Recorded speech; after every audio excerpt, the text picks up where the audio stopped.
We are going to show you various supply and demand graphs. The first graph shows a simple supply and demand curve.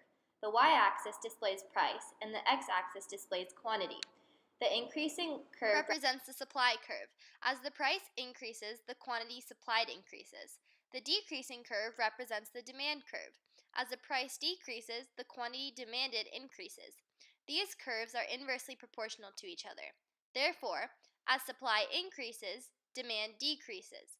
The point of intersection represents the equilibrium point. This graph represents shifts in supply. If products become scarce, the supply curve shifts left because the quantity of resources decreases, letting companies charge more for their products. If products are in abundance, the supply curve shifts right because the quantity of resources increase, causing the price of products to decrease. As you can see, price 1 is higher than price 2 because the products are more scarce. As you can see, quantity 1 is less than quantity 2 because there is less being supplied. This graph represents a shift in demand.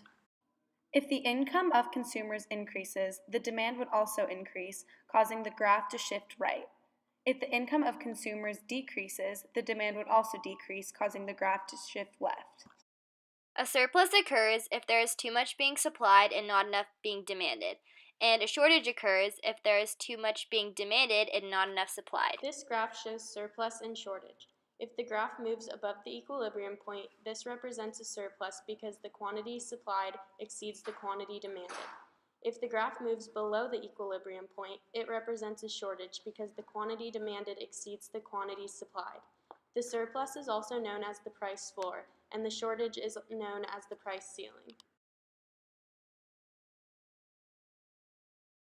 This graph represents perfectly inelastic demand. The price of a product can vary with no effect on demand. So the quantity demanded remains constant, while the price can vary. This graph represents perfectly elastic demand. The quantity demanded can vary with no effect on price. So the quantity can vary, but the price remains constant. An example of this would be corn.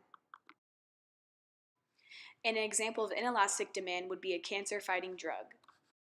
Here's a supply and demand schedule. It shows how price affects quantity supplied and demanded.